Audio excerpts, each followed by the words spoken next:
Ayan guys, dito na naman tayo. So, ang gagawin natin pala para hindi tayo mahihirapan na likumin, kakalay-kayo natin siya para malikom natin yung mga lupa na kailangan natin.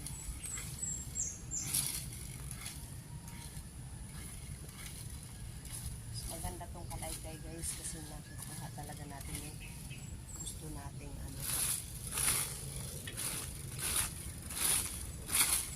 dahon.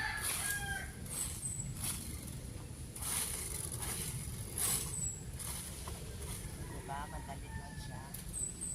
Isa doon sa paano natin sa isa.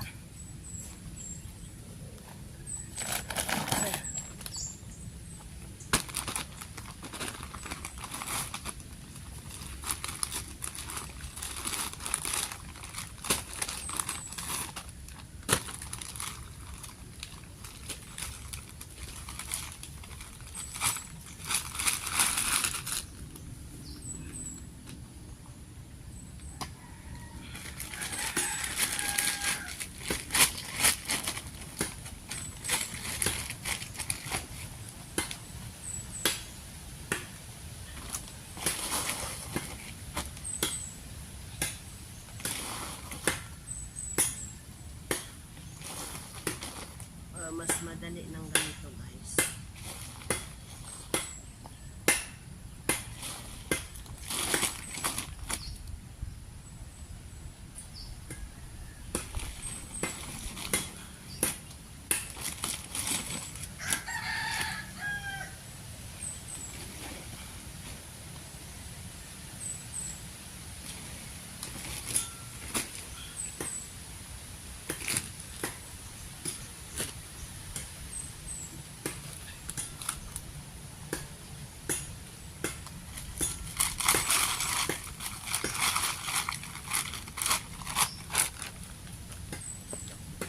Bogs, ano na naman yung tangay-tangay mo, Bogs?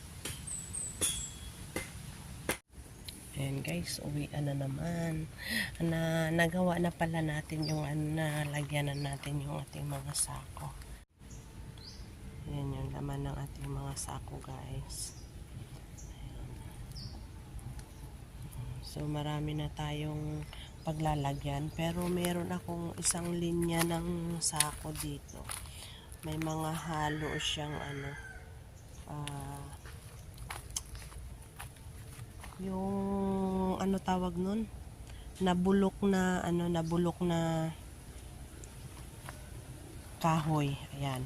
So yung lupa na yan mas maraming bulok na kahoy na kahalo. So medyo maganda yata yun guys. Tsaka meron naman ditong iba, mas marami siya yung dahon ng mga dahon ng puno ng kahoy na nabubulok, kaya magkakaiba po yung natin. Ito yung kahoy mismo, yung puno na nabulok na.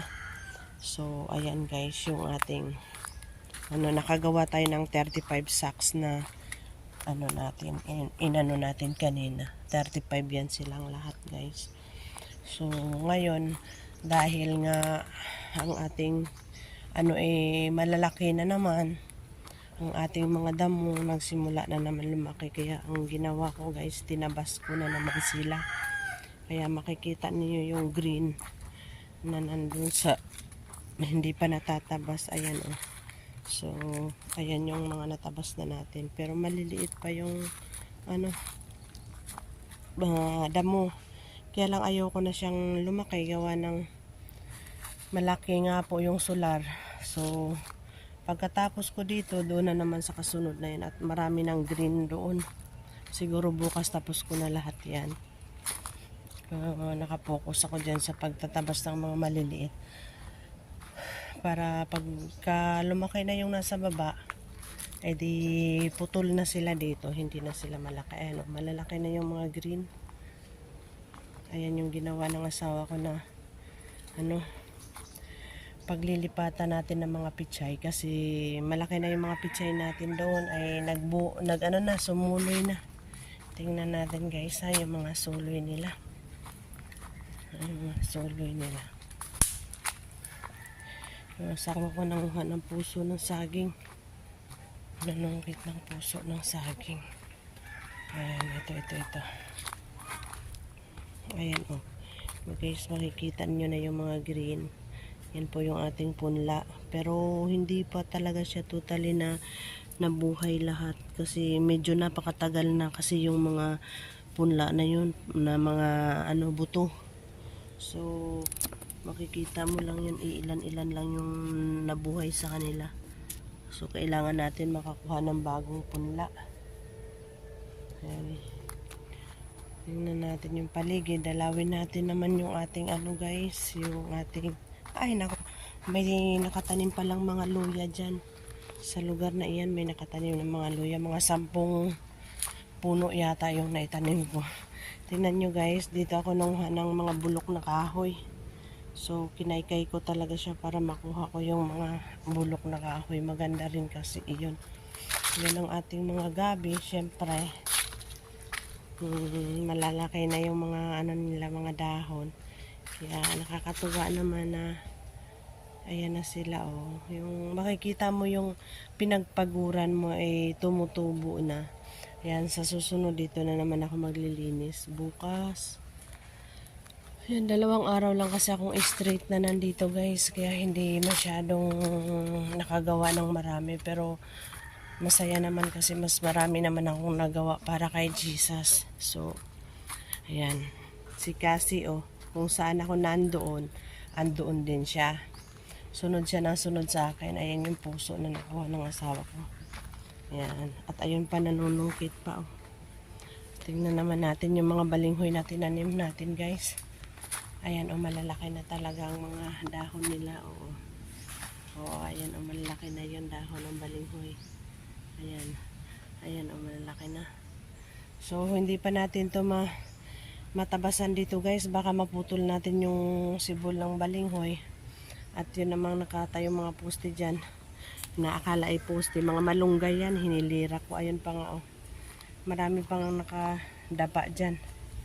Hindi pa sila na naitatanim. Hindi pa sila naitatanim. Ayun o. Tingnan mo. Malunggay yan o. Ano malunggay. Diba? Puno na yata yung ating guys. Kusa na siyang namamatay o wala na tayong battery. Ayan. So, ito yung paligid. Medyo malinis pa ng konti. Ayan yung ginawa naming silungan. Ayan. Pagka naulan, dyan kami nasilong. Okay na naman guys. Ayan yung duyan ng asawa ko. Ayan yung mga sako. So, ayan. Prepared na naman tayo para sa pag-uwi guys. Ayan po. Nakagawa ng asawa ko ng lamesa. Nakagawa na ng upuan. Original yung mga upuan niya. Shopee. Yung isa sa Lazada. Ayan o. Daming puso. 3 puso. Si Cassie o. Kasali sa puso. Kasyana. Si Bugs naman. Sobrang tulog o. Nakita nyo yan? Ayan o. Diba? Diyan kami nahiga kanina. Katabi ko silang dalawa. Kaya lang. Itong bugoy ko na to ay sobrang makulit.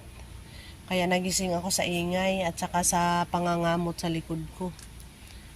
Kamot ng kamot sa akin likod. Kaya, yan, silang dalawa. Kasi si Cassie, kaya ako dinadala, binubugbog siya ni Miro.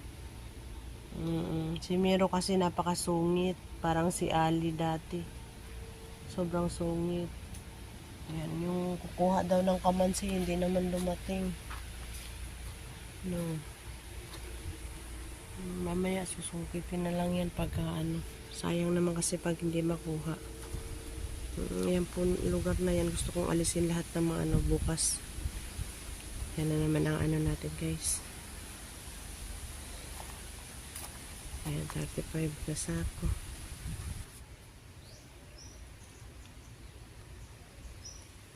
Takot ako magduyan, baka bumagsak yan sa akin. Yung isang malaking kamansi doon hindi inamunga. Pero meron siyang parang may mga siya, bulaklak. Ayun bang kabunga. Sana nga mamunga siya. Yan, uwian na. Si karga na naman. Uwi na kami. Bye-bye na.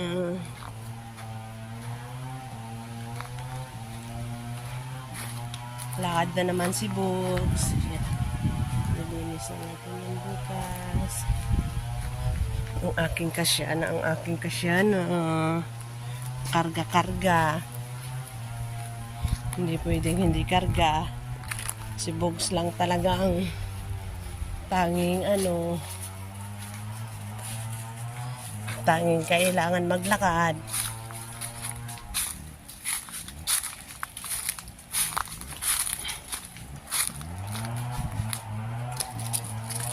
Bugs!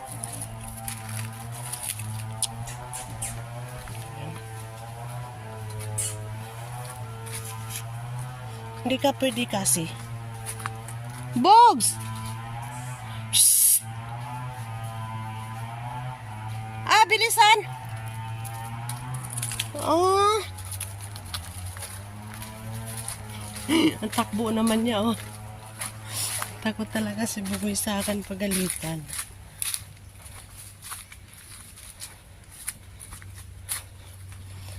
Ikaw ba ang kulit mo na, ha? Ayaw nang magpahuli sa akin.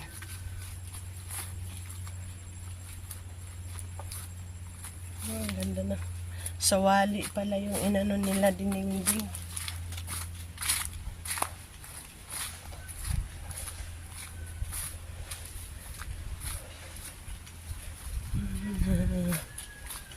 Putol-putol na kaagad ang mga puso ng saging dito.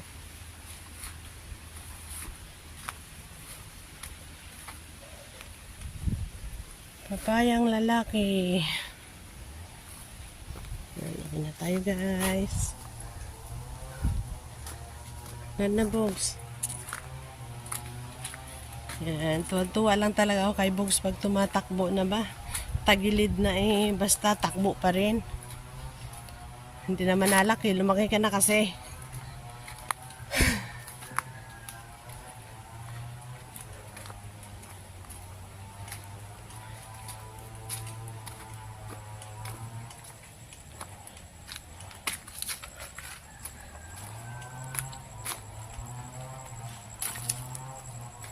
Ah? Lakad na.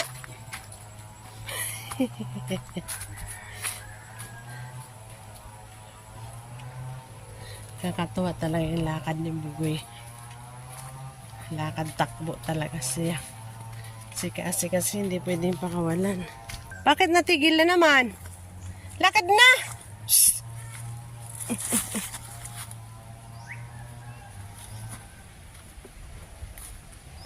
Kulit, oh. Ang bilis tumakbo. Nailaban ko nga to sa karera si Bugoy. Hinihingal naman ako. Ay, dito na naman kami. Uwi na tayo. Ayun, lumiko na naman sa ibang lugar. Bugs, come here. Come here.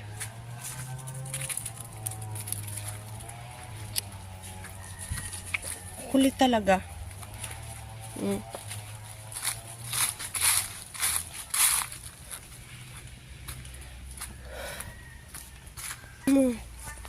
Bugs!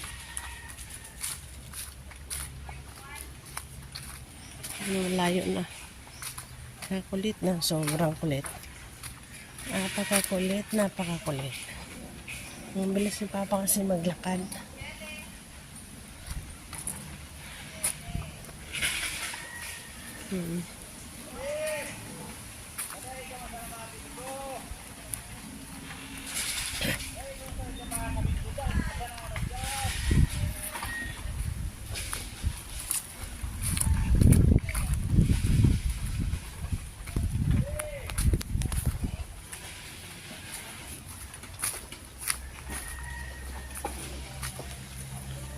Bingo kayo ng bingo ay.